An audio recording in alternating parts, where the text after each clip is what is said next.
শহর গ্রামে সব জায়গায় বেশ লোডশেডিং এর সমস্যা শুরু হয়ে গেছে। এই লোডশেডিং এর মূল কারণটা হচ্ছে আমাদের আসলে গ্যাসের সংকট। গ্যাসের সংকট থেকেই বিদ্যুৎ উৎপাদন চাহিদা মতো হচ্ছে না, যে কারণে লোডশেডিং হচ্ছে। কারণ আমাদের এখন যে বিদ্যুতের উৎপাদন হয় তার 42% হচ্ছে গ্যাস থেকে আসে। তো আমাদের প্রাকৃতিক গ্যাসের একটা সংকট তো আছেই, অনেকদিন ধরেই এই সংকট চলছে। সেই সংকট আরো বেশি ঘনীভূত হয়েছে যখন এলএনজি আমদানি আসলে থমকে গিয়েছে এই মধ্যপ্রাচ্য যুদ্ধের ফলে। আমরা দেখেছি যে হরমুজ প্রণালী বন্ধ হয়ে যাওয়ার কারণে আমাদের কাতারের সঙ্গে যে দীর্ঘমেয়াদী এলএনজি আমদানি চুক্তি ছিল সেই চুক্তিটাও কিন্তু এখন আর ওইভাবে কাজ হচ্ছে না। বর্তমানে আমরা আবার যে এলএনজি আমদানি করছি সেটাও হচ্ছে উচ্চ দামে কিন্তু আমদানি করা হচ্ছে। যে কারণে দেখা যাচ্ছে যে এলএনজি আমদানি বাবদ গেল অর্থ বছরে আমাদের যে ভর্তুকি দেওয়ার কথা ছিল 4,000 কোটি টাকা, সেটা বেড়ে এখন 16,000 কোটি টাকা হয়ে গেছে।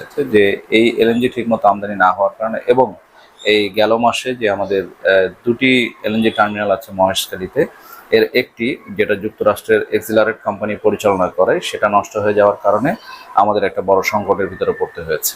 তো সেই সংকট কেটে যাওয়ার আশ্বাস ছিল যে এই অগাস্টে 10-11 তারিখের দিকে এটা কেটে যাবে, কিন্তু সেটা এখনো ওই অর্থে কাটছে না। কারণ এই রিসেন্টলি আবার হচ্ছে আমাদের এলএনজি বাহী যে কার্গো, সেই কার্গোর আসলে ঘাটতি পড়ে গিয়েছিল।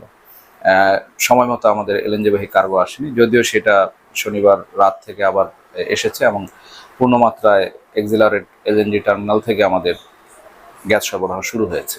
একদিকে লোডশেডিং থাকলে সেটা আমরা মেকআপ করে নিতে পারি, কিন্তু শিল্পগুলো তো আসলে এটা সম্ভব হয় না।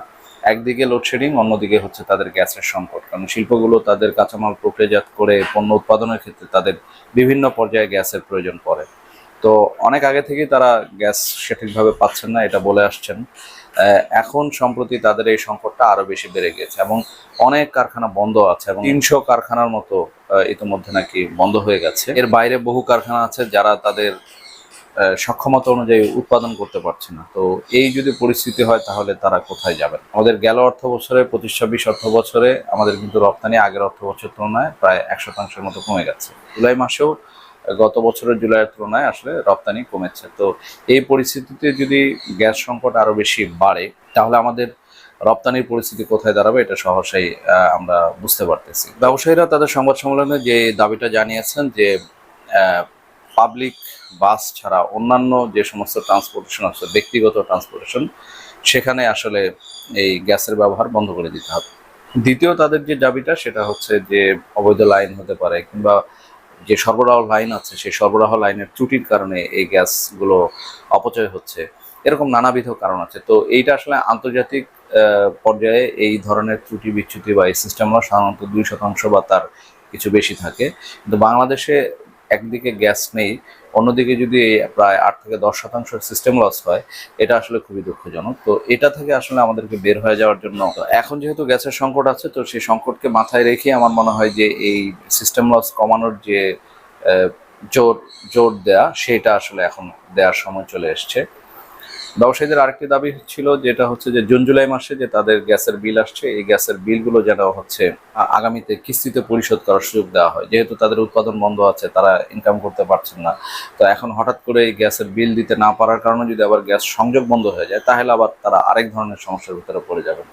তো এইটা তাদের একটা দাবি ছিল।